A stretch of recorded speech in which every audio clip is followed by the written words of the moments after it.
Theory of relativity से शुरू करता हूँ। स्टार्टिंग में जब स्टार्टिंग में 1915 से पहले जब लोग ये सोचा करते थे कि लाइट हमेशा स्ट्रेट लाइन में ट्रैवल करती है, वो चाहे किसी भी चीज़ से जाए, पर वो हमेशा गलत होते थे। जैसे कि सपोज करो जैसे यहाँ पे एक सन है और यहाँ पे एक स्टार है और यहाँ अर्थ है, पर सारे लोग सोचते थे अगर क्या बोलते लाइट यहाँ से उनकी तरफ सीधी आ रही है तो कैलकुलेट करते स्टार यहाँ होना चाहिए, पर क्योंकि जनरल थ्योरी ऑफ रिलेटिविटी के अकॉर्डिंग स्टार यहाँ होता था और क्या बोलते अगर उसको और ग्रेविटी की वजह से वो कर्व होकर लाइन यहाँ आती थी। फिर जब 1915 में आइंस्टाइन की थ्योरी से जब इसके ऊपर जब सोल्यूशन निकाला गया इसका सोलर एक्लिप्स में, तो उन्हें पता चला कि आइंस्टाइन की थ्योरी राइट थी। मतलब कहने का मतलब जो स्पेस टाइम है वो बिल्कुल कर्व नहीं है, मतलब क्या बोलते बिल्कुल बेंड है, और वो भी है क्या बोलते मास मतलब मैस और ग्रेविटी की वजह से जो से क्रिएट होती है। मतलब कहने का मतलब है कि ग्रेविटी में एक ऐसी पावर है कि वो स्पेस को कर्व कर सके, जिस तरह से हम लाइट वगैरह। और सपोज करिए जैसे असल में जो फैब्रिक होता है जिसे हम जियोडेसिक फैब्रिक बोलते हैं, वो मतलब स्पेस और टाइम से बना होता है, वो पूरा फैब्रिक होता है। असल में वो बिल्कुल फ्लैट है, पर ग्रेविटी की वजह से वो बिल्कुल कर्व हो जाता है।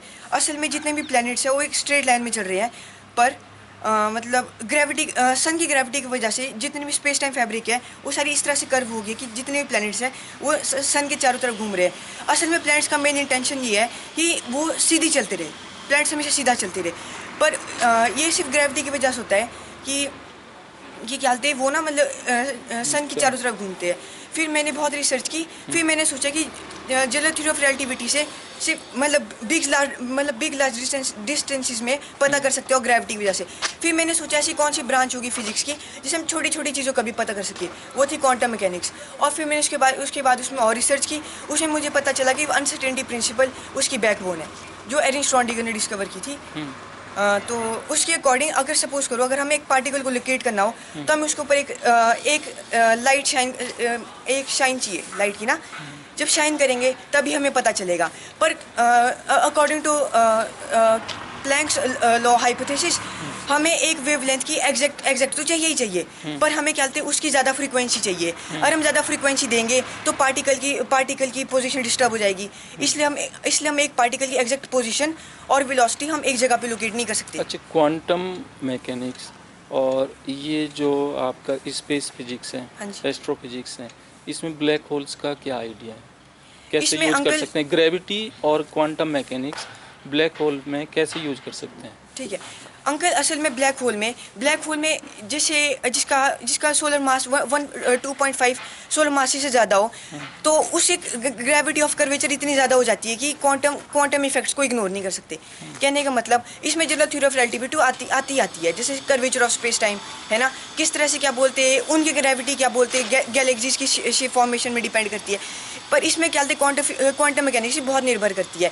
इससे क्या बोलते हैं जैसे हॉकिंग रेडिएशन है जो हॉकिंग बनाई थी, वो उसने सिर्फ क्या बोलते हैं क्वांटम रेडिएशन और quantum law photo electric effect पे ही ढूंढी थी। अच्छा, ये जो ब्लैक होल्स हैं एग्जिस्ट करते हैं या नहीं करते हैं? पहले अंकल सबसे पहले सवाल ये उठा था कि होते कि नहीं है, क्योंकि अंकल जब ये बात अडॉप्ट की गई थी इसी साइंस फिक्शन की बुक्स में ही थी, पर फिर लोगों ने सोचा कि ये सिर्फ क्या बोलते हैं जोक है। पर ऐसा इसीलिए क्योंकि उन्हें देखा तो जा नहीं सकते, क्योंकि उनसे कोई लाइट रिफ्लेक्ट नहीं होती। तो फिर इसलिए क्या बोलते उन्होंने एक कोशिश ट्राई की कि क्या बोलते जितने भी स्टार्स की जो उसकी ऑर्बिटल जो वो है ना, मतलब किस तरह से ऑर्बिट करते हैं उनकी ऑर्बिट नोट की जाए। फिर उन्होंने देखा कि क्या बोलते एक बहुत सारे स्टार्स ना एक पर्टिकुलर शेप की चारों तरफ ऑर्बिट कर रहे हैं जो दिखाई नहीं देता। फिर उन्होंने बाकी और रिसर्चेस की, उन्हें पता चला ब्लैक होल एग्जिस्ट करते हैं जो दिखाई नहीं देते। ठीक है, अब मुझको ना अपनी डिटेल बताओ थोड़ा सा, आपका नाम क्या है और किस क्लास में पढ़ते हो, आपकी एज क्या है?